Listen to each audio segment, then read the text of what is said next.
I'm on Ray Cox, and Dan, my primary goal is to establish order. Hi, I'm Daniel Dresner, and before this podcast begins, we would like to caution parents about the graphic depiction of nuclear winter that follows. We are therefore recommending that very young people not listen. In homes where younger people are listening, we recommend that the family listens together so that parents can be on hand to explain the extremely dated Gen X references made by the podcasters. Welcome to Space the Nation, where we look at science fiction through the lens of Madman theory. and complex post-traumatic stress disorder. Today, we'll be talking about the 1983 film The Day After, which is available on YouTube and nowhere else. Well, actually, that's not true. You can buy DVD. Right, but it's nowhere streaming. You can't rent it on streaming, which, given the importance of the film, is a little bit weird. Nicholas Meyer, who is the director we will talk about more, thinks there's a reason for that, Dan. Oh, interesting. Okay. They're afraid. That's just going to give you a little preview into the mind of Nicholas Meyer, who's still thinking about this movie a lot with good reason. With cause, yeah. Anyway, this is to launch our Nuclear Winter series because it's cold. So we're starting with this. Then we will be talking about Threads, which I hear is even bleaker than this, although I've never seen it. So I'm going to be curious about that. And then we will wrap up with The Postman. Lots of ideas, but are always taking suggestions. And the best place to give suggestions is on our Discord, but you can only join our Discord if you're a patron. Yeah. And that's a good thing to do no matter what, though. Even there, Dan, there are patrons who are not on our Discord. So what might they be attracted to?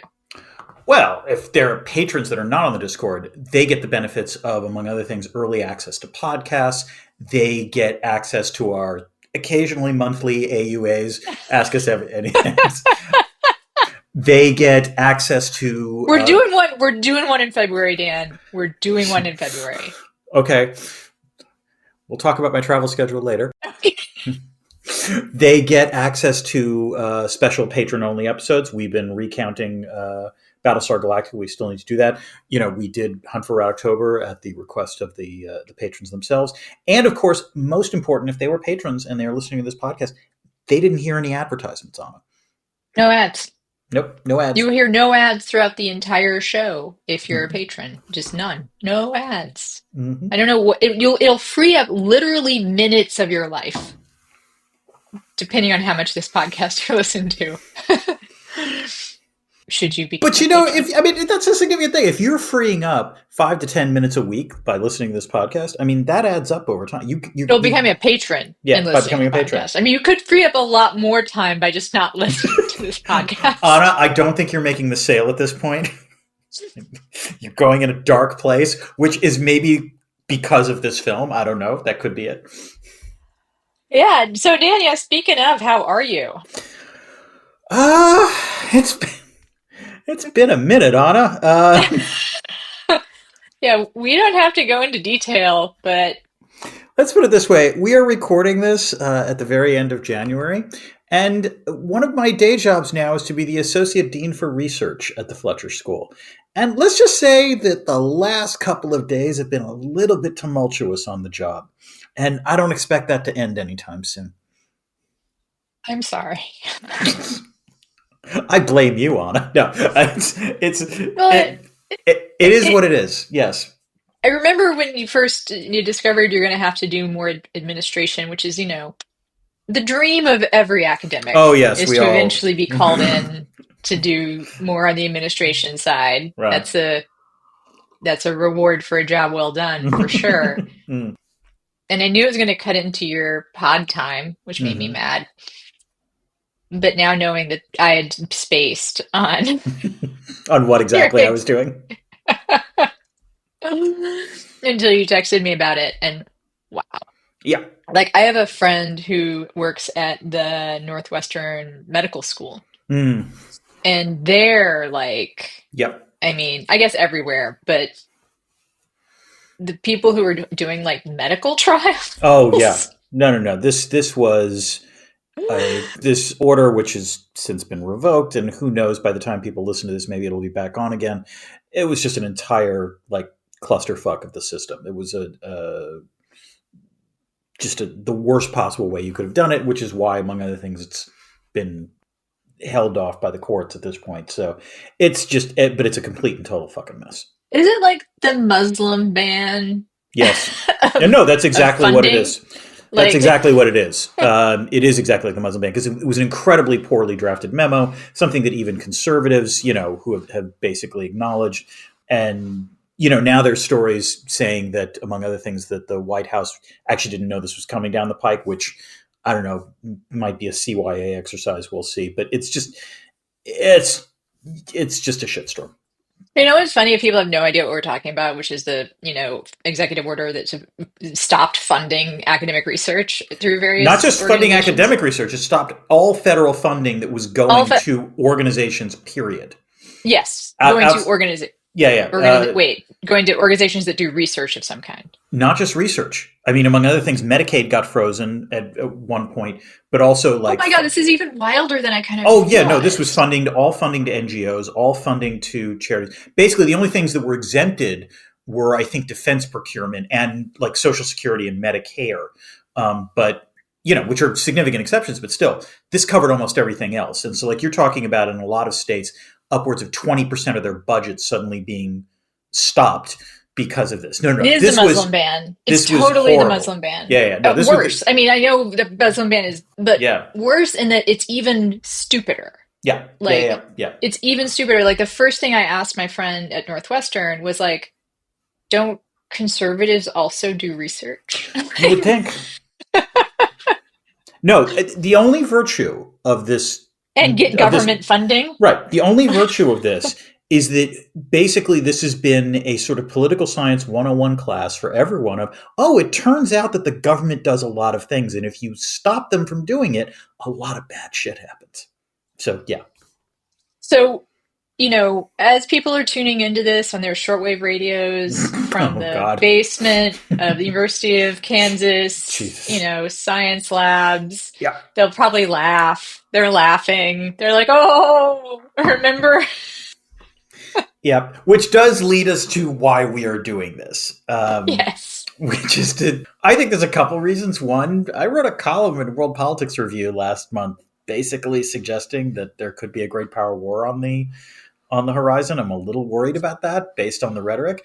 And, a great power war at this point would mean the use of nuclear weapons. And so it's worth remembering what that would actually mean. And in this case... Dan, I'm told by a reliable source that nuclear wars are more survivable than you think. Yeah, you're... Really? A reliable source? Because I can tell you that reliable source is my wrong. Friend that I do volunteer work with told me he has been reading around. Oh, wow. Okay. Yep. It's my friend Gary, who's a little bit older than we are. Okay. Love Gary. My Texas accent gets so strong after I talk to him for 2 hours. It's like... Sure. Yeah. I should get right on the podcast after we talk sometimes, because I'm talking like fun. This. Like, I'm just like... Ooh. Like Gary.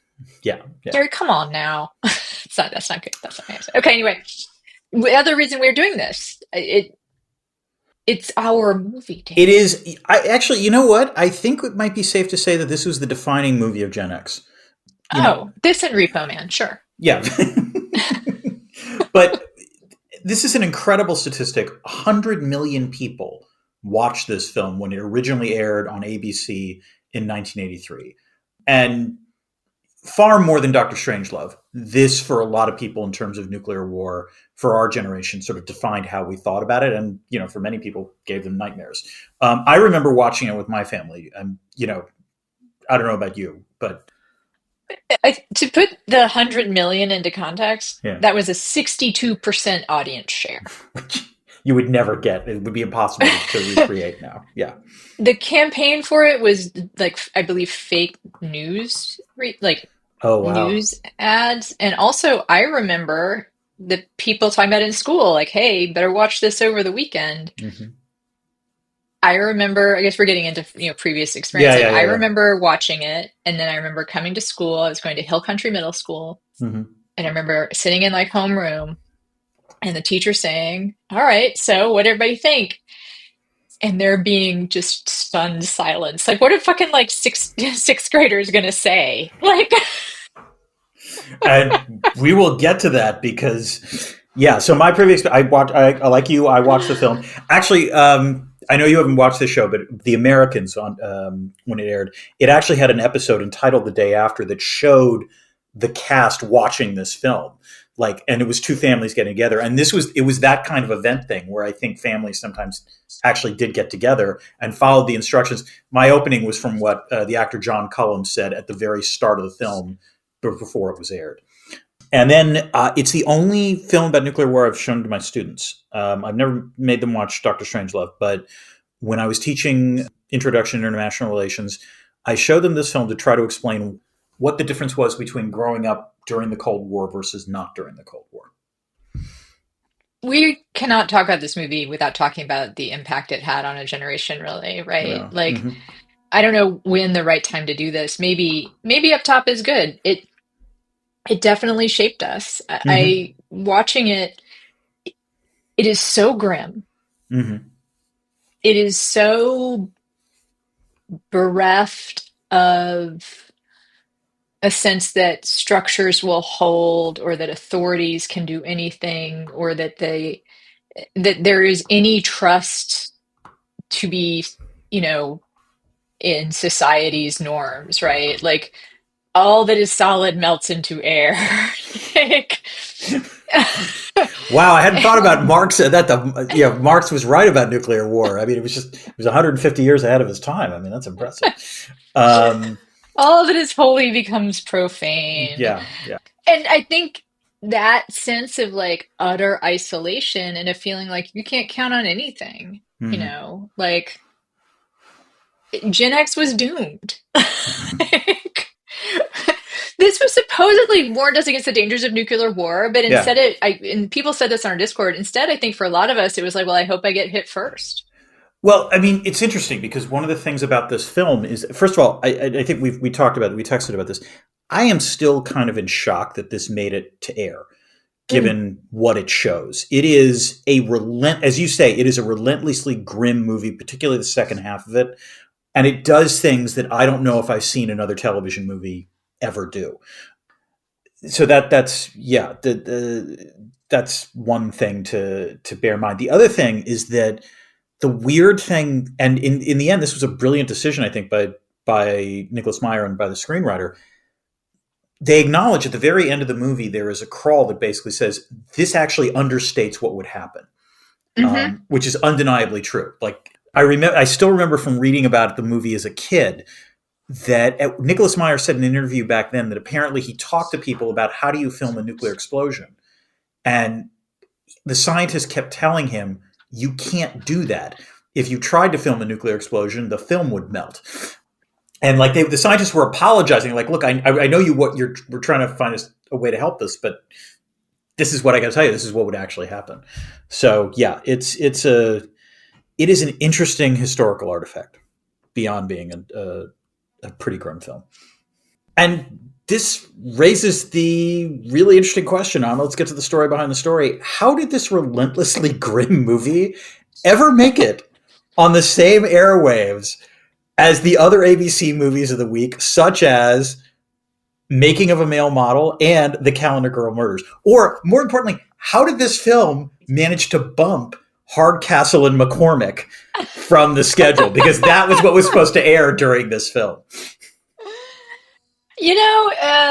There was a lot of talk about nuclear war at this time. Like it Mm-hmm. was something that people were talking about. And somebody at ABC was like, let's do a what if it happened movie, right? Which, if you think about it, that's kind of innocuous. That not innocuous, but like, okay, sure. Like actually the other ABC movies of the week, also very tittillating. Also kind of classic what ifs. What would happen if calendar girls were murdered? You should think I actually now How is a male model made? Wait a minute. Did the ABC executives go on a Mexican creative binge? Did they? Is that how this happened? They all went to Mexico and they're like, what if X happened? And they're like, just write everything. No bad ideas. Creation of a male model, calendar girl murders, nuclear holocaust. Almost all the movies I was looking at the lineup, and all the movies are somehow related to someone secretly having like a tawdry sex life. Like, So really basically at this point, ABC Movies of the Week were Lifetime movies plus The Day Afters. That's what plus you're the saying. day after. Okay, sure. So it went from like I think no one realizing quite what it would be.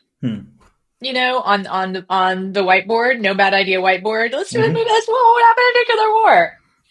How is a male model made, and what would happen? Just asking questions, Dan. That's all.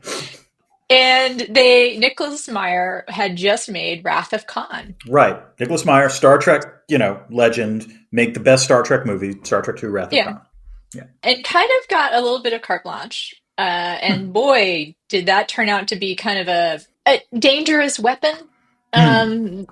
He had a really firm idea. They wanted to do it in Kansas, which is as critics have pointed out in the past, turned out to be a kind of a brilliant choice. Yeah. To make it like just really grounded in Americana. He's pointed out in interviews like this part of Kansas is almost literally the center of the United States. In addition to being also, in IRL, a place where there are missiles. Yeah. Right. The Midwest is honeycombed with strategic air command stuff. So they filmed almost all of it in Lawrence, Kansas. They were going to rename it to a fictional town, and the citizens of Lawrence campaigned for it to be called Lawrence. Good for them. That's actually legitimately impressive. Heavily involved in the making. Right. You want to talk about the cast a little bit later, but yeah.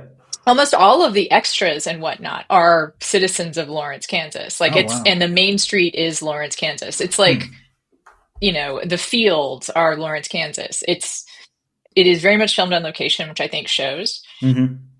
It was originally supposed to be a 2-night event. Okay. And then I believe it was Meyer who said, no one's going to come in for night 2 of the apocalypse. You know what? Nicholas Meyer's a smart man. That was actually the right way to go. Yeah. So it was something really important to him. He still does talk about it a lot. He's one of the things he's best known for, except for Wrath of Khan. Although he's also known, he has written, in fact, I was wondering where else I knew his name. He wrote a series of Sherlock Holmes novels that kind of... yeah. That was actually what he directed, a movie, I think, about. Yes, 7% Solution. Yes, that's correct. Yes. Yes. But he's given so much interviews about this, and he really is still very passionate about it. He talked about some of the stuff they didn't do, which is a lot of like really of the more, I guess, even more grotesque burned flesh and radiation sickness. Even more of the cockroaches crawling around. I find it really, the city of Lawrence, Kansas really did like put its heart into it, and they did a special premiere there. Where like a couple hundred people gathered into, I think, the same field house where it was filmed. Oh God, that gym scene, Jesus. That gym scene is filmed. And it got a standing ovation and many sobs. It was also protested by the Young Americans for Freedom. Well, you're doing something right then, yeah. It prompted a just shit ton of conversation afterwards. I do want to say, so there is a KU article from like the student paper, like revisiting everything. Some good lines. There was, it was 1,200 students caked in mud and grease, dressed in rags, bathed in blood, and ordered to resemble fallout victims. It was, in the jocular words of a Kansas alumni magazine, the largest portrayal of human suffering in Allen Fieldhouse since last season's K-State game. Okay, that's good. That's a good line. That is good. Yeah. Judy Billings of the Chamber of Commerce told the Journal World that the film made it easier to attract tourists. Wow. Certainly, people know where Lawrence, Kansas is now. Yep. A number of local businesses capitalized on the event, making much out of their day after Thanksgiving sales. Oh my God. And many churches sought to transform the atmosphere of despair and sense of hopelessness into a crusade to win more souls for Christ. Wow. That's Um, impressive. yeah. So also, there was much news discussion, and the Mm-hmm. ABC kind of doing some cross-pollinating, had Ted Koppel host Yeah. a panel discussion. Mm-hmm. Who's who of international affairs? Dan, on that panel, are you ready? Oh, tell me. Brent Scowcroft, Oh, okay. Robert McNamara, Oh, wow. Henry Kissinger, Yeah, of Elie course. Wiesel, Oh, William F. Buckley, and Carl Sagan. that's a pretty goddamn that's an impressive lineup, actually. Buckley Mm-hmm. denounced the film as Well, yeah. propaganda that seeks to debilitate the United States. Uh-huh. Sagan said that a real nuclear war would be even more lethal than depicted because it Yes. would be followed by a nuclear winter. Yeah. And he's correct in making that statement. Hence, we get the very thing we're doing now, which is nuclear winter. Yep. There are seriously just like, I mean, acres and acres and acres of articles about this. I told Dan before we started recording, the Bulletin for the Atomic Scientist has like a 10,000 word piece from Hmm. the third 40 40-year year, anniversary. yeah, Yeah, it's been 40-year anniversary. Yeah, yeah. Oh, and I was saying, so the network was against the movie being made. That's just not true, by the way. Like, that's what Yeah. he said. Nick Meyer says, like, it's Oh, not true. yeah. I I mean, they mean, they commissioned the movie, for Christ's sakes. they Yes. commissioned the movie. They Yeah. did start to get cold feet about it because it turned out to be so fucking grim and despair, Right. right? And it is also true, apparently, that the administration did, or the Department of Defense asked for some cuts. They were generally around how grotesque it was, Hmm. I think. But they did want it made. So the networks were against it. Mayer says everyone believed that no sponsors would come near it, and they were right. It was largely done commercial free. We'll talk more about that later. Okay. And he says ABC's wariness of the day after continues today. While the mint has been released on DVD and Blu-ray, it's not currently available to stream. Oh. They haven't talked to me much about it, Mayer noted, adding he'd like to see the day after on a major streaming platform. I mean, if I were him, I'd want to see it on a major streaming platform as well. It is truly bizarre that, like, this is a film that is relatively easy to find on YouTube. There are multiple, Like, bootleg. I mean, there's no other way to put it. Yeah. We're not going to tell you where to find it, but, like, it's not hard if you Google it on YouTube. So, yeah. One more thing about it, which is sort of interesting. It was also shown in the Soviet Union. Really? That I didn't know. Yes. Huh. In 1987, shown on Soviet state television during the negotiations on the Intermediate Range Nuclear Forces Treaty. Huh. The producers demanded a Russian translation conform to the original script and broadcast not be interrupted by commentary. Good for them. Wow. Good sign of Which we'll get to this, but I believe it is somewhat unclear who launched, like who starts what, right? Like, it's a little fuzzy as to, like, it's sufficiently vague. Yeah. I mean, I again, much as war is. Yeah. One of the things we'll talk about this, but one of the things the film does incredibly well is present a plausible ratcheting up of tensions without saying they did it or we did it or what have you. Oh, we skipped over, Anna. We should just quickly talk about this. Will this podcast ruin it for you? Oh. I realize I should just say this. So here's the spoiler alert. A nuclear war starts halfway through the film. That's not a surprise. And if you're willing to watch beyond that, go ahead. We're not going to ruin anything by telling you what happens. Not much happens in this movie. Yeah. It's a bizarre... This might be one of the strangest movies we've ever talked about. Because, like, look this way. As a film... And I remember this. Doctor Strangelove is a better film. It's like better written, better directed, all of that. And yet this film packs an emotional punch that is so far beyond Strangelove or any other, that it's this weird alchemy of horror and melodrama. I have theories. About why it works. And it does work. And I didn't think it would work. Yeah. I remember I started it and I was like, watching early 80s Yeah, yeah. television. Is it gonna be like And fucking Family Ties? yeah, It's not. It was not no, like Family Ties at all. it really isn't. Um, all right, let's quickly talk about Chekhov's "What's It?" This is the thing that often appears in the first act of a film that winds up being relevant at the end. Anna, do you have anything?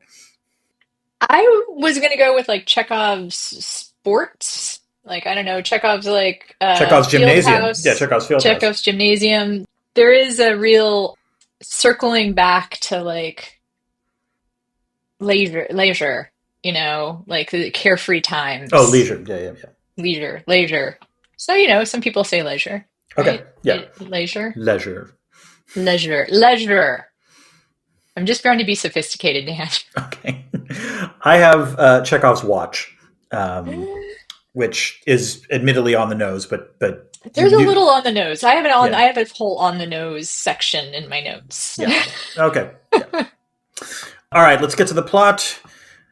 Let's start with Act One. Finally, a film about real America.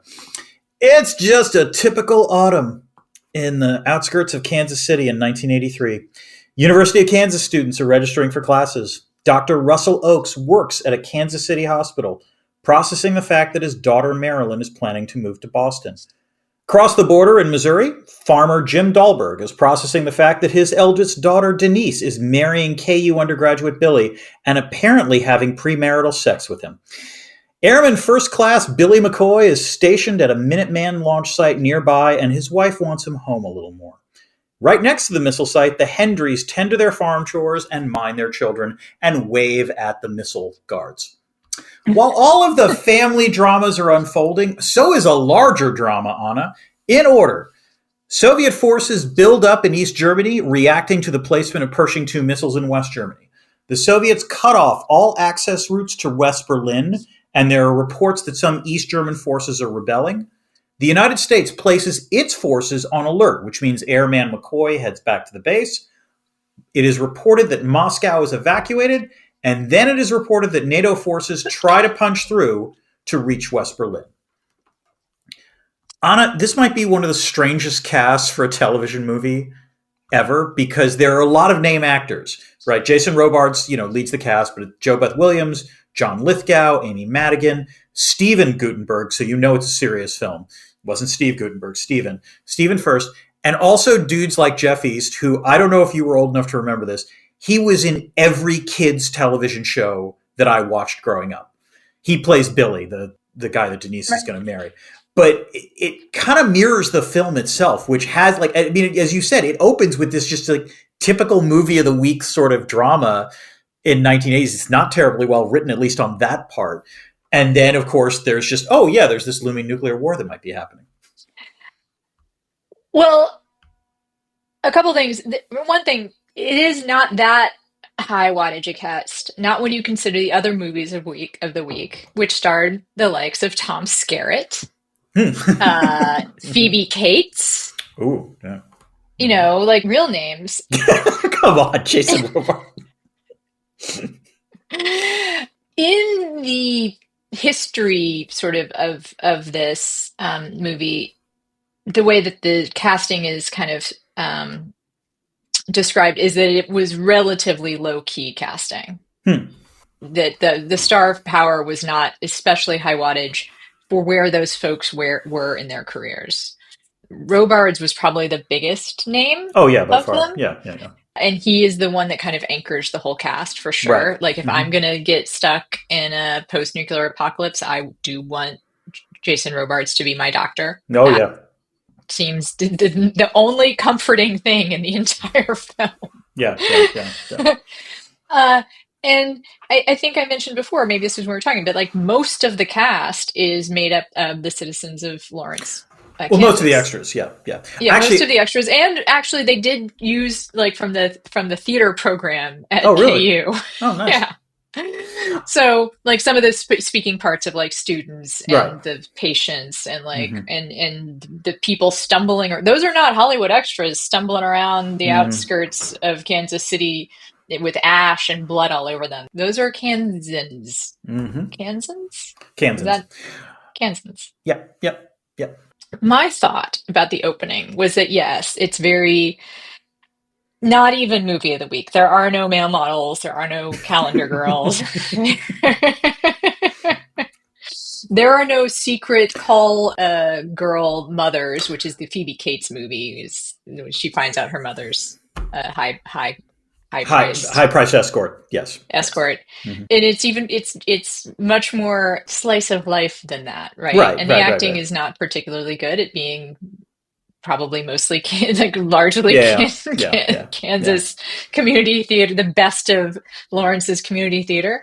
Uh, but it draws you in, and Hmm. also the way that the news keeps creeping in on the story. Yeah. The news alerts keep coming. Hmm. By the time it gets to people just trying to make it home, Hmm. it was like a horror movie for me, like No, I knowing it was coming. yes, you're absolutely right. And in some ways, again, like one of the things I'd forgotten about this film and watching it again, if you don't want to watch the whole thing, just watch the first 5 minutes because it's the most Americana shots you have ever seen in your goddamn life. Like it's just like flags flying and like very like American music as you see farms and like it's just classic slice of Americana, which actually again, as you say, it winds up packing a bigger punch because of that. All right, let's get to Act Two. Boom. As tensions mount, our characters react in different ways. Jim Dahlberg preps his basement to be a bunker. Bruce slowly realizes that things are getting worse as he sees panic buying at the supermarket. Pre-med student Stephen Klein decides to hitchhike home to Joplin, Missouri. Meanwhile, the Soviets bomb NATO bases in West Germany, cross the Fulda Gap, and march towards the Rhine. There are reports of tactical nukes used in West Germany. The US and Soviet navies exchange fire in the Persian Gulf. SAC, Strategic Air Command, tracks a full-blown launch from the Soviets and launches in response. Our characters see all the Minuteman nukes being launched in Kansas and elsewhere. The emergency broadcast system is activated and folks try to find shelter where they can. McCoy flees his Minuteman silo, telling his fellow soldiers that their job is done. A high-altitude nuclear explosion's EMP, electromagnetic pulse, knocks out the power. And then multiple nuclear explosions hit the Kansas City area and unleash destruction across the region, killing Bruce, Marilyn Oakes, McCoy's family, and those poor, horny Hendrys. Danny Dahlberg is blinded from looking at one of the nukes going off. Okay, Anna, this is, in my opinion, the sort of like the buildup and then the actual like conflict is the best thing in this film. Like it really still works. It still packs an incredible punch. And that is despite the fact that a lot of the special effects in that sequence are not great. The shots of the nuclear weapons going off are cheesy as hell. But I thought three things worked incredibly well during this sequence. First, the panic that you see, and as you pointed out, it sort of slowly builds. And this is where Meyer does his best work. Like, in the half hour from, oh, I don't think anything's going to happen, to suddenly you see panic buying. That shot along the Lawrence, Kansas, like main drag is great. It just really works. Second, and this is one of the through lines from Nicholas Meyer, Bibi Besh, the actress who plays Carol Marcus in Star Trek II, Wrath of Khan, here plays Eve Dahlberg, Jim's wife. Her insistence on making the beds and that just utter wail of pain, that howl she makes when Jim forces her into the basement, that I'm going to live with that till the rest of my life. And I remember that from first watching it. And then finally, again, most of the special effects are not great, but the shots of the people disintegrating with their skeletons remaining for a second still works, in my opinion. And that's just a super cheesy special effect, Yeah, right? Like it's yeah, it not is. hard to Right. No, no, to no. It's do. not. It's not And they fancy. do it approximately a dozen times, but it Yeah. never. What think is kind of impressive, and it's almost like avant. Some of this is to me like almost on avant-garde filmmaking because it's Hmm. just so straightforward. It doesn't feel like an American movie of the week because Mm-hmm. it's not trying to do anything Yeah. really. Like Mm-hmm. it's just presenting you with things happening.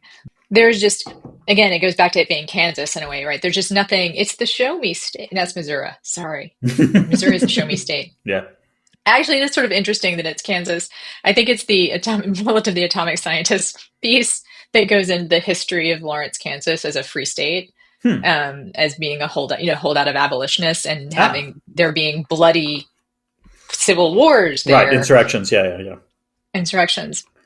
Like Lawrence is no stranger to battle is I think part of like one of the sections. Mm-hmm. But I think that it feels very straightforward the entire time, including some of that not very great special effects. Yeah. Right. Mm-hmm. And the other stuff that feels so underplayed as to not be an American movie is that those cheesy special effects just last for a long time. They go on beyond the point. Like you get the X-ray after X-ray after X-ray, stock footage after stock footage after stock footage. It feels like it goes on a little bit longer than is comfortable, and then it goes on a little bit more.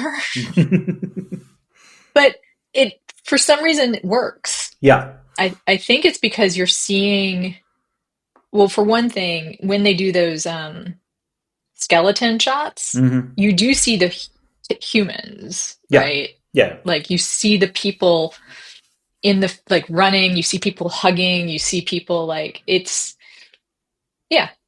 what your nightmare is. Yeah.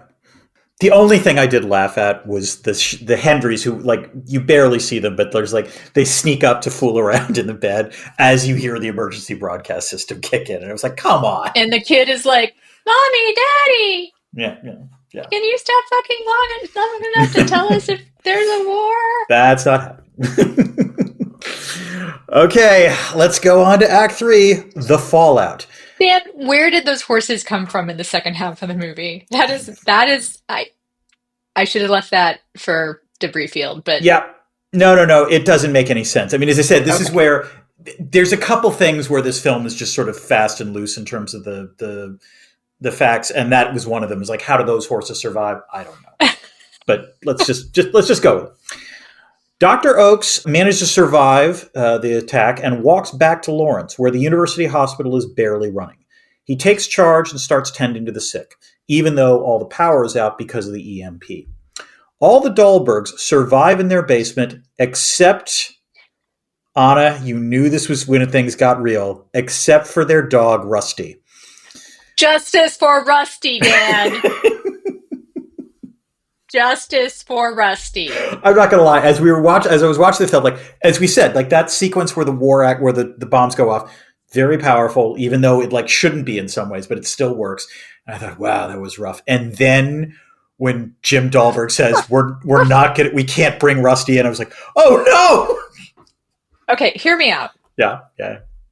There is obviously no way in hell I'm leaving Rusty up there. Okay. Right. Yeah. Rusty's part of the family. Mm-hmm. Also, the emotional support you would get from having Rusty, I think, is worth the food and water that you might have to spare for him.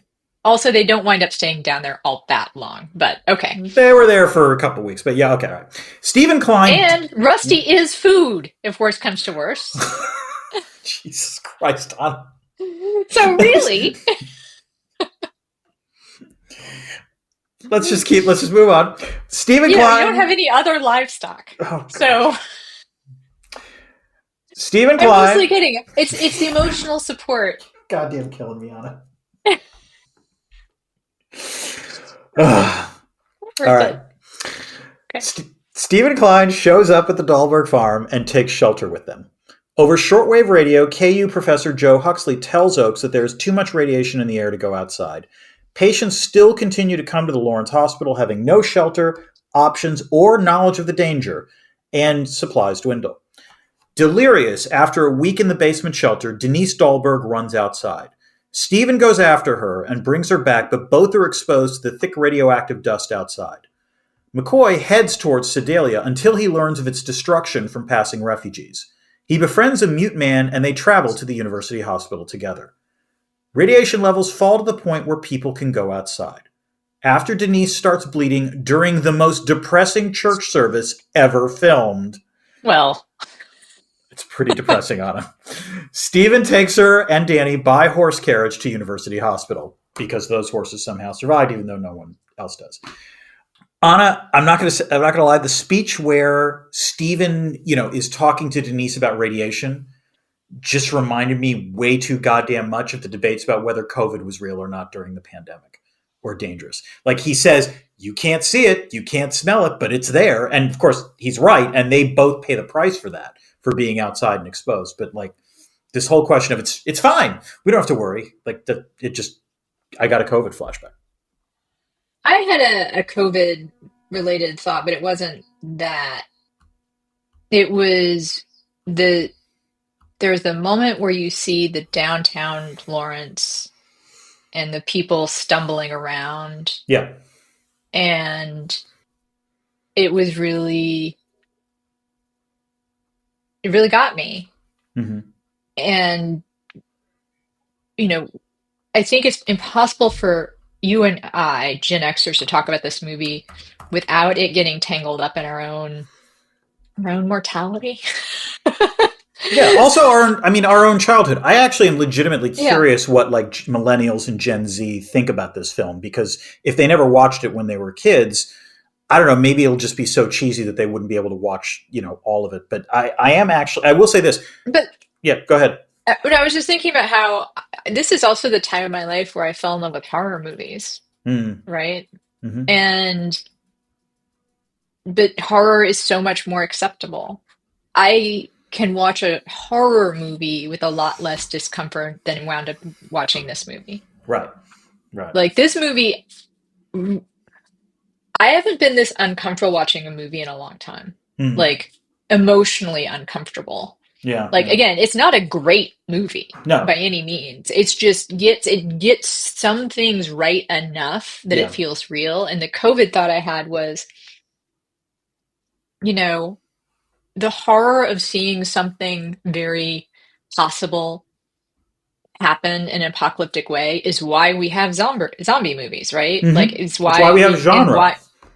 why we have genre and why we don't have a lot of art about COVID, Mm-hmm. because it's really difficult to watch something where you see humanity make these grave self-defeating errors, and Mm-hmm. nothing can help us. It's like Contagion. I mean, this that is actually the movie that this resembles the most, I think, of anything we've done that I Hmm. can think of. Interesting. I think this is far. I mean, in some ways, Contagion. The difference is that Well, Contagion Contagion. has a happy ending, Yeah, but exactly, or at least a somewhat happy ending. Whereas this, yeah, let's go to this, because this is the part where I still can't believe that's actually made it onto ABC. yeah. Let's close with Act 4. Now we rebuild.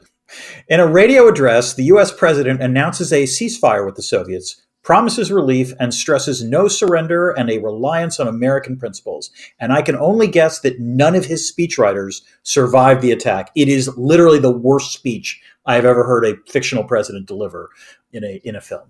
And this includes Geostorm. Uh, a crowd of dirty, listless, and sick people congregate outside the Lawrence Hospital. Aid efforts from the National Guard are meager, and government advice on how to grow crops is not very helpful. Summary executions become commonplace. Denise, Stephen, and Dr. Oakes waste away from radiation sickness. Stephen decides to take Denise and Danny home, and Dr. Oakes decides to return to Kansas City to see his old home one last time. Jim Dahlberg is killed by squatters. Oakes sees National Guardsmen blindfolding and executing looters. He finds squatters in the ruins of his home and attempts to shoo them away, but is instead offered food. Oakes collapses and weeps, and one of the squatters comforts him. The film ends with an audio clip of Huxley's voice on the radio as the screen fades to black, asking if anybody can still hear him, only to be met with silence until the credits, as a Morse code signal transmits a single message to the viewer: MAD, mutually assured destruction. Anna, this film, as we keep saying, is imperfect in a lot of ways. But one of the ways it packs a punch is to see the characters of the, played by Gutenberg and Robards, lose their hair, have their skin blister. They look horrible by the end of this film. And it just works. And also, holy shit, that scene in the gym. I had completely forgotten about that scene. And it's a fantastic shot. I mean, again, like this film is a wildly uneven at times, but that is an incredibly well shot sequence. Yeah, hats off to the Kansas University students in Mm-hmm. that gym Yeah. who were told, do not look in the camera. And somehow, like, how often, I'm kind of getting, but like, that is a difficult trick for non-professional actors, but Yeah. they did get, this will sound like faint praise, but like really good performances out of people who were playing like the victims of a nuclear war. Like Right. there's no point, this could happen so easily in this movie where an extra like looks at the camera or like Mm-hmm. does something goofy, and that never happens. Mm-hmm. Like you're never distracted from the fact that this is like a very, like I said, just sort of like it feels visceral and Mm-hmm. present. No, let me put it this way. I think you're right that in some ways, the most powerful scenes in this movie are the group shots. It's the crowd shots. It's that shot in the gym. It's the shot on the Lawrence Main Street as everyone is like freaking out. It's the shot on the streets of Kansas City as everyone is running. Those are the scenes that actually have significant power.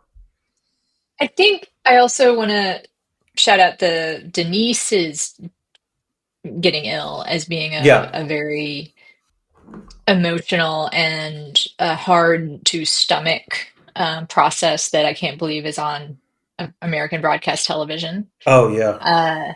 Uh, the scene where Steven Gutenberg, I'm gonna see, I actually cried a couple times Hmm. watching this. I haven't cried watching a movie for us in a long time. Wow. When she says they gave me a ribbon for Yeah. my hair, Hmm. but I don't have any hair to put it in. Yeah. Yeah. No, it in a weird way And make yeah. he says you look great. Yeah, and then he takes off his cap and reveals that he's bald as well. Yeah. Um, no, Oof. that was remarkable because again, they showed a woman losing her hair, which I know sounds weird, but in a it's a more aggressive thing. But in some ways, I still can't believe the scene where they're sitting outdoors in the church, where the pastor is like at the end of his rope, trying to like make the his congregation feel better, and then Denise starts bleeding. Like it's just a devastating scene, and I'm honestly surprised like churches didn't protest it or something because like And it's pretty. also, I Yeah. believe she starts bleeding between her legs. Yes, that's correct. Yeah. Yeah. And which is also, I can't believe they put that on Right. broadcast television. Yeah. I mean, that's a thing that would happen, Yeah. you Absolutely. know. Hmm. And the other thing I wanted to say, the other place I cried was the very final scene. Yeah. Yeah. Robards brings it, man. Yeah. And I kept writing in my notes like how relentless it is Hmm. and how little hope there is in the movie. But then I decided that that last scene is actually probably the most hope the movie can give, which is one stranger comforting another. Yeah. Yeah. And it's like Robert again, like Robert's go he, he crumbles, right? No, Like, and he he carries that crumbles into moment. the Yeah. arms of another human, Yeah. Yeah. and Yeah. that human is there for him, and Hmm. he has anger and is met with love. Yeah. It's like the only It's the only grace note in the film. yeah. Yeah. Well, that's the only grace note in the film. There might be some other stuff in it, and I Hmm. need to ask you. Yeah. Yeah. Yes, Anna. Is there IR in this movie about nuclear war? Anna, ordinarily stupidity has a habit of getting its way. But this film honestly does some pretty great work with the IR. I was legitimately surprised watching it again. The sequence of events that the film presents as what would lead up to the war seemed utterly plausible. I'm not saying it was likely to happen, but if you were going to sketch out how would a war occur, they actually got like a decent escalation model. And indeed, if memory serves, it was sufficiently plausible that the Reagan administration was furious because the movie explicitly mentions the placement of Pershing II intermediate range nuclear forces in West Germany as one of the triggers. And this was at the time a hugely controversial decision. There was a large scale nuclear freeze movement in the United States that protested this. It was pretty controversial within Germany as well, not to mention they were placed in the UK. And, in retrospect, to be fair to the Reagan administration, this winds up working out, and it leads to, among other things, the INF Treaty and eventually, significant nuclear arms control. But it was incredibly controversial at the time. Props to Meyer for putting that in there. The other thing that I had forgotten were the two discussions you have among just the sort of extras or the citizens of Kansas about whether the war will break out. remain trenchant today. In the barber shop, there was a conversation asking about whether the U.S. would actually trade Chicago for Hamburg, arguing that, no, we're not really going to go to war over Germany. And then at the school, there's that student who says the U.S. hadn't done anything about Hungary or Czechoslovakia or Afghanistan, so why would Germany be any different? And the one exception, she said, was Saudi Arabia, which is remarkably cynical. Just like one of the more cynical like statements about international relations I've ever heard, again, on network television. Now, I'm going to point out, not entirely accurate. The U.S. did do something about Afghanistan, but still, like, worked out great too. Yeah, and it all worked out great. Yeah. The film acknowledges at the end that, obviously, not just that it's fictional, but that the real life outcome of a nuclear war would be much worse than the events portrayed on screen. That is absolutely true. A nuclear winter would be completely devastating. But in some ways, I think the film by underselling it, actually does a great job. And again, the really powerful thing is watching actors like Jason Robards and Steve Guttenberg go from like seeming normal to having their hair fall out, having their skin blister. It packs a wallop. So that, and then there are reports that Reagan was deeply affected by this film. I think Nicholas Meyer himself has said that like he got a note from Reagan, but then again, I'm not sure how reliable narrator. I don't trust Nicholas Meyer. Yeah, he seems to be an unreliable narrator on that point. So I'm just going to wave that away. But like, by and large, the film gets the IR right. Yeah. And I don't say that about all of the films we do. So like, that's an area where this is high quality.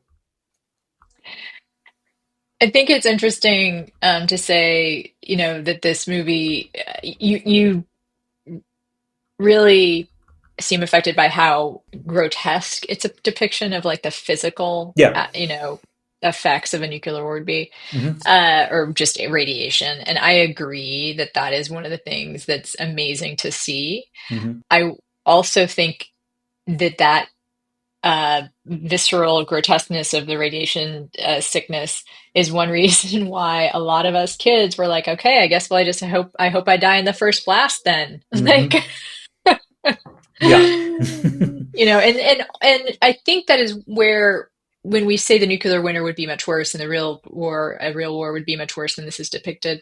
Mm-hmm. I think the other place where it would be worse is the radiation sickness would be much worse. Like, it would be faster and worse, and it would go on for longer, or be radiate out, as it were, from places. Yeah, no, the idea that after like 2 weeks or 3 weeks they could go outside again, that's fantasy land. There's no way that would be true. Yeah. Anna, I guess I have a question to ask you now. Oh, what is it, Dan? Is there a critique of capitalism in this film? Dan, people are stupid, but they're not that stupid. For instance, no one wanted to put ads in this movie.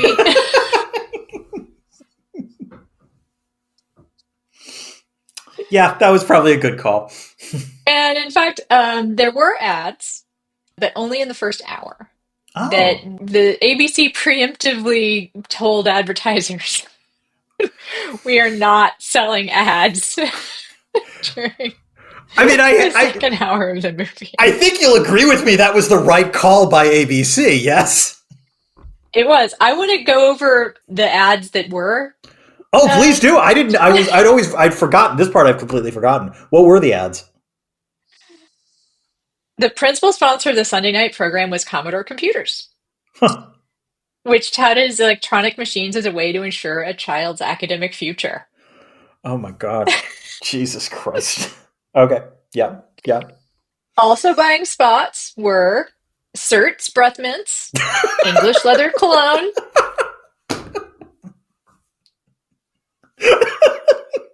Minolta cameras, Duration nasal spray. Ooh. Forgotten that was a brand that existed. Dollar Rent-A-Car. Toyota trucks. Orville Redenbacher's popcorn. And Arm & Hammer carpet freshener. Other advertisers seen in the Washington area included Dexatrim and SlimFast.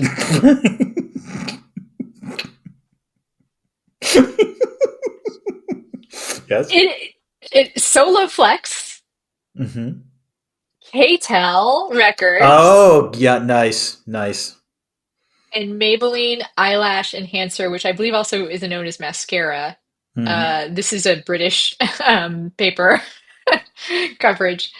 A series of spots from the Christian Broadcasting Network were also on in various markets, offering viewers a telephone number to call for what a spokesman said was a recorded spiritual message, not political message.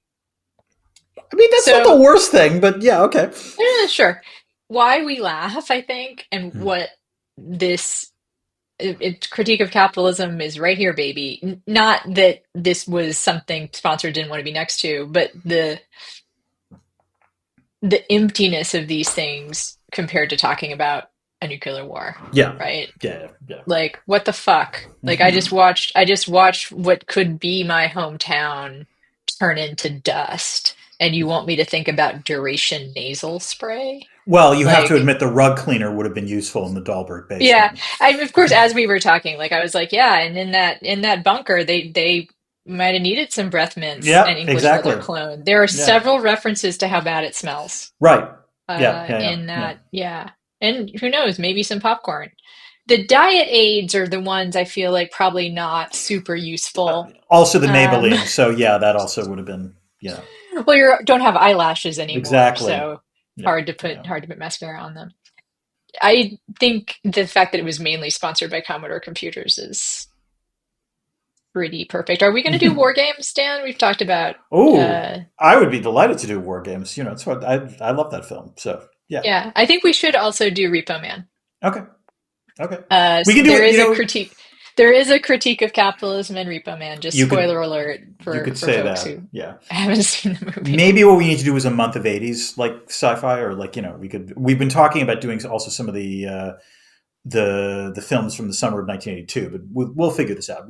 I like the idea. We shall.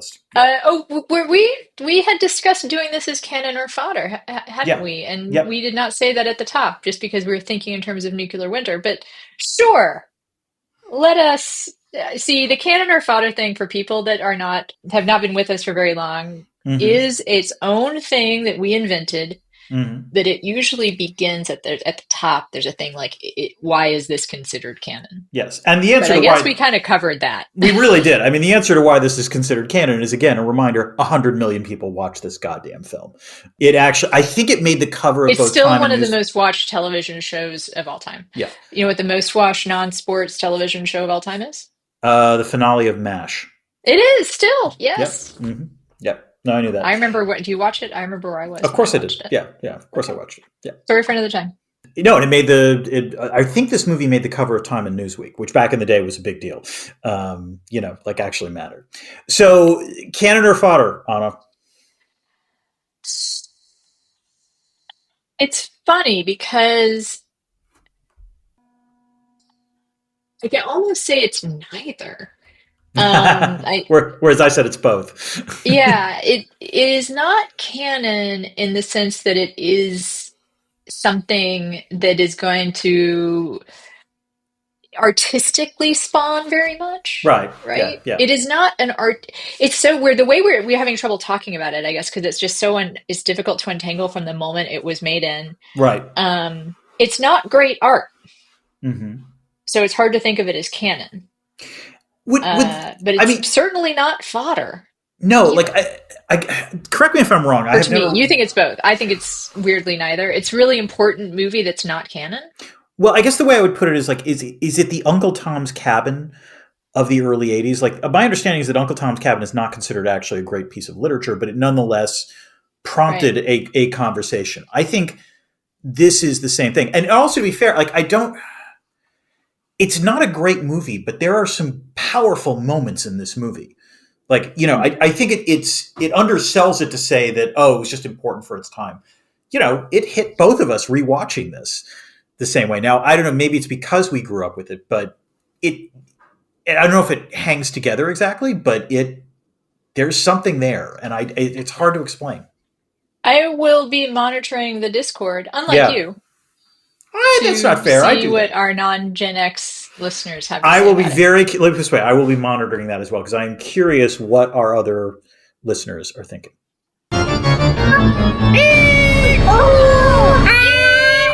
Emergency podcast system. The emergency broadcast system scared me so much as a kid.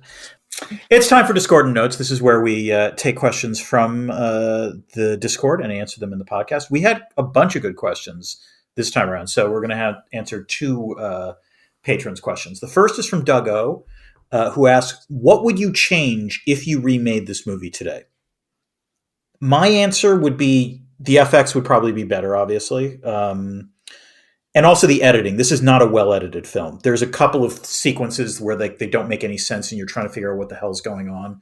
And I don't know, maybe it was because Meyer was trying to fit it to 2 hours, but like there are characters that sort of appear and then don't quite go anywhere and you're not sure what the hell's going on. But honestly, not much else. The genius of this film was... there are two things that are genius about this film. The first was the first half hour, as you said, is banal. It's like, a typical like slice of life, just with like the nuclear war stuff in the background. It's like a Robert Altman movie, right? Yeah. Well, on network television, well, yes, yeah. I mean, just in like kind of naturalistic to a certain degree. It's not even. There's not much going on. Yeah. And then the second thing is the last hour, which I am still stunned made it on network television, where it just grimly shows the results. What about you? What would you change? Yeah, I think that you would make it more up to date. One of its strengths also is that it. I'm gonna keep making jokes about the other ABC movies of the week, but like, it's not very sex. There's some sex in this. There is. There's a couple of things. Don't have sex. It is a horror movie in that way. It seems to indicate that having sex will. Well, that it distracts the Henleys or whatever. Oh, right. Okay. Sure enough. Yeah. The Hendrys. Yeah. That's fair. Hendrys. Okay. So much like in a horror movie, it's not like super attractive people. Like, yes, Steve Guttenberg is an attractive person and Jason Robards is handsome, but it's not like pretty people. No. It's very real looking people. No. Attractive, but not movie star. Also, folks. All of the folks who are in the military, like all the shots, like in the plane, these are the nerdiest people I've ever seen on the like in the military. I mean, admittedly, it's the early '80s, but like just a lot of glasses being worn is all I will say. A lot of glasses. It is a surprisingly diverse cast. We haven't really mentioned that, but appreciative and not actually that common in the early '80s. I think. I think you could do. I wouldn't want like a shot-by-shot remake from Gus Van Sant or anything, but you could a remake. If someone did a remake, it would be, in the vein of, oh gosh, what's that movie that won the Oscar about the concentration? Yeah. Oh, the one with Roberto Benigni. Zone of Interest. Zone of Interest. Okay, thank God. All right, yes. Like, yes, yeah. And I mean, Zone of Interest, I haven't seen it, but I understand, like, it's brilliant or whatever. But I just mean, like, the normalcy of this movie is what makes it really good. And I think if I were to remake it, I would just make sure to keep it all in that range of utterly believable in every detail. Because that's what makes it. That's the interesting question would be whether it would be, if you did remake it, would you remake it set in 2025? Or would you, keep, because if you set it in 2025, then suddenly smartphones become another part of this and social media becomes a part of it. So I have a whole thing in my notes, which is like how much worse this situation would be now. Will be. Yeah. If it ever happens today with cell phones and how the panic would. What? I'm sorry, if it was a Gus Van Sant or Jim Jarmusch, there would at least be one shot of someone furiously writing on Twitter or Blue Sky, "I fucking told you." Yeah, it would definitely happen. I think, I had the thought while watching this that there's a lot of nostalgia in this movie, not just in the movie nostalgia in terms of its own view of Americana, right? But also a nostalgia for a time where people watch the news. That's a whole thing in this movie. That's how the plot gets started, is people are watching the news. Right, and also believing the news, I would add. Yeah. And taking it as facts as accepted. Dan Brennan asked two questions, both kind of interesting, so we'll take them one at a time. First, was this the best Jason Robards film? And my answer is no, not close. I mean, he's important in this film. So like I like as you said, Anna, like he carries key scenes, and that's great. But my favorite Robards performance will always be as Ben Bradley in All the President's Oh Men. yeah. Yeah. Like it's unfortunate Ben Bradley actually exists in the world. Otherwise, we could just all assume that So it it was was, Jason Robards. yeah. But Dan Brennan also asked another question, which I find intriguing. He points out that at the time this film was made, you could have thought of Steve Guttenberg or Tom Hanks for that role. Because this is like bosom buddies era Tom Hanks. Yeah. And I got to admit, I'm kind of curious how Tom Hanks would have played it, because like he probably would have been pretty good. I think he would have been. I think what Gutenberg brings is the same thing he brings to a lot of his, especially his early roles, which is Yeah, like he's a lovable doofus, yeah, right? yeah, yeah.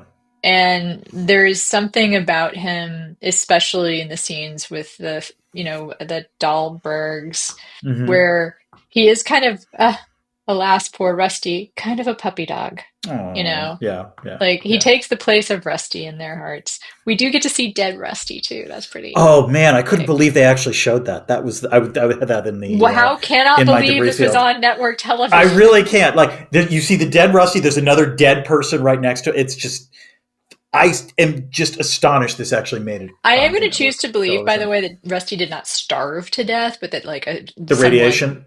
the radiation got to him, Okay. or actually, my hope was like maybe somebody shot him. I can't believe that's my hope, but like I don't want Rusty to suffer. That's true. Yeah. Like also, what's the harm in getting Rusty? Justice Justice for for Rusty. Rusty. Justice for Rusty. Okay. Oh wait, what's that? I think there's some debris falling. Oh, radioactive debris. It's time for the debris field. This is where we talk about things that we did not quite get to in the rest of the podcast. Anna, what do you got? Okay, so I said I had a whole category of like on the nose Yeah. stuff. There is a flag on the ground at the Yeah. end. Oh yeah, I There remember are that. baby dolls, burned baby dolls. There is there is a sign visible in a store that says character readings for your future. Yeah, I saw that. That was good. Yeah, yeah, yeah, yeah. There are dead people at the foot of a war memorial, Hmm. and there is at least one cockroach discussed as being the survivor of our future. I was like, really? That's not where I got that idea, right? I mean, people were talking about that before that, I'm pretty I sure they think. were, but it did.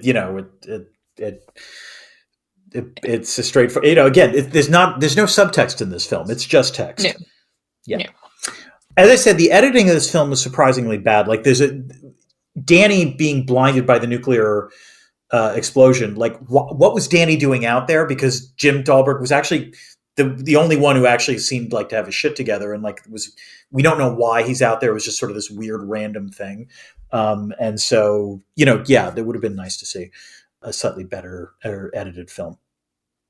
The lady doctor is smoking a cigarette at one point, and me too, lady. Me too. I guess, smoking was not as something that was so obviously a thing that doctors shouldn't do at the Hmm. time. But I like, well, we're all going to die of cancer anyway. Yep. Yep. Yep. Yep. Yep. Yep. Yep. Yep. Light them up.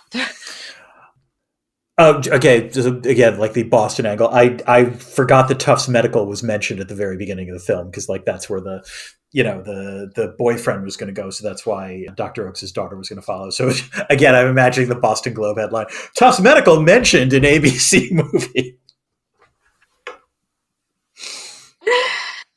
I was wondering, the hospital scenes are pretty hard Yeah. to watch Yeah. as people get sicker and sicker, and there's less and less that can be done to them. Mm-hmm.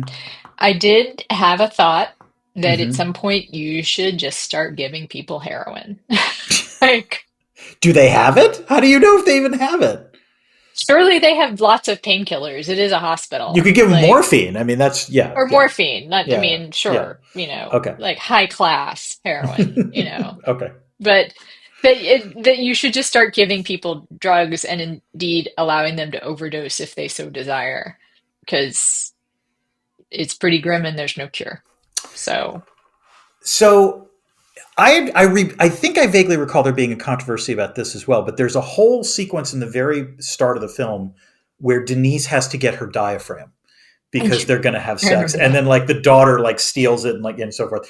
But I think I know like nowadays this wouldn't have been a big deal, but I think on network television, like even the conversation about birth control would probably have been pretty controversial as well if it wasn't for the fact that they were also showing a nuclear war going off. Maybe. I feel like this is also a time where it was like, I don't know, maybe birth control got mentioned in like Joni Loves Chachi. Maybe Like I don't it remember, but on Maud. Like oh yeah, but that's the very special episode of Maud, is what I'm saying. So all right, yeah, yeah. sure. Mm-hmm. I think there's an actually pretty nice balance between, nasty, brutish, and short, and better angels. And I know I'm not doing that quite right, but Mm-hmm. the looting versus mutual aid kind of Yeah. Mm-hmm. aspects of human nature. Yeah, yeah, yeah, Um, yeah. there is some violence and not looked at pretty squarely in the eye, and then there's a lot of people helping each other, and there's also you see the human impulse to organize, Yeah. to try and help each other and to try and Mm-hmm. impose some kind of order because that's what's needed in that moment. Yeah. Just a couple of shots that like still stick with me and like were incredibly well done. And again, it's not nothing fancy, but it works. The kids staring at the missiles going off. I mean, the young kids looking at the missiles going off and just sort of slack jawed at it. The surgery that was conducted where you had all the flashlights, because like that was the only way they could get some light. And again, I remember that from when I was originally watching it. And that ringing bell, which the sound Mm. effect was incredibly spooky. That was a disturbing little moment. So yeah. I have a line in my notes here that goes it's before the scene of Robards and the stranger embracing that Mm-hmm. a lot of this movie is possible to watch because of the small kindnesses within it. All Hmm. the different times that a Yeah. little small kindness happens. Mm-hmm. But towards the end of the movie, it occurred to me that those kindnesses become more and more just lies. Yeah. Yes, that's correct. No, I like again, it's a weird thing, but when McCoy like finds his mute friend and they're like just sort of bundling together as they're walking, and like McCoy is just doing the talking for both of them. That's one of those things that shouldn't work, but actually does. And I was surprised by that. Speaking of good acting, John Lithgow and Jason Robards both have like just one tiny little moments where they really give the film some weight. Like Lithgow's face when he sees the Minuteman missiles launching, you know, like he knows what's about to come, and there's just like a little shot where it's just incredibly effective. And when Robards wakes up from after having like having collapsed, and like has that brief moment where he thought it was his wife, and again, it's just like a half second of his face, but it works incredibly well. Are you about done? I don't think I have anything. I have two more things. One All right, go thing, ahead. yeah, just this is an example of melodrama where, like, when Oakes collapses, if you remember, he's walking down a corridor, and like person after person are confronting him, and like that was like, if I was remaking the film, that wouldn't happen. It was just Yeah. it was a completely cheesy scene. It doesn't work. Again, the only thing that works is Robards. Like you see him getting sicker and sicker. What does work surprisingly was Amy Madigan giving birth, where just everyone else is just staring dully and straight ahead and they're not doing much. And it's that was a haunting scene. Yeah, the giving birth scene is made me super uncomfortable. I actually started like getting my stuff together. Like I wasn't was emotionally difficult for me to Yeah. watch. Yeah. Yeah. Yeah. Like No. I was like, it's like I would just tidy my Mm-hmm. close my notes, Yep. not looking No. directly at the screen. Yeah. That's it for me. Yeah, I don't have anything, although this did remind me, if folks are thinking about tragedies, consider ordering an atlas. Yes. When I was thinking about could this happen today, at least all of those people on the roads knew where they were going, Dan. They did not like Yep. They just knew where the roads were and where to turn. Mm-hmm. A good skill, especially also with like the fires and whatnot. Yeah. Probably biggest bang for your buck disaster preparedness thing you could do for yourself right now. PSA, I should have said this show is also being brought to you by Rand McNally. There you go. Yeah. Yeah, go buy an Atlas. All right. Well, we're on social media at Blue Sky, at Dan Dresner, at Anna Marie Cox. He has a Substack called Dresner's World. I have a Substack that doesn't come out very often, but it's called AMC or everything AMC all the time. All the time. I have another podcast called Another Day. Just finished up. Josh Gondelman is my co-host. The February co-host is going to be Open Mike Eagle, and really excited about that. And I'm on Instagram, and Dan is the dean of research. So everyone just leave me the fuck alone for the next couple of months, okay? At the Fletcher School of International Relations and Public Diplomacy? The Fletcher School of Law and Diplomacy, but close. Law and Diplomacy, I know it's okay. Just long. It's an international affairs school. Yeah. And also, we're in the middle of nuclear winter. So next week we will be tackling Threads, which I've been told is even more grim than the day after, which is terrifying. Fun. So yeah, Yay. we'll go for it. And until then, keep this channel open for more.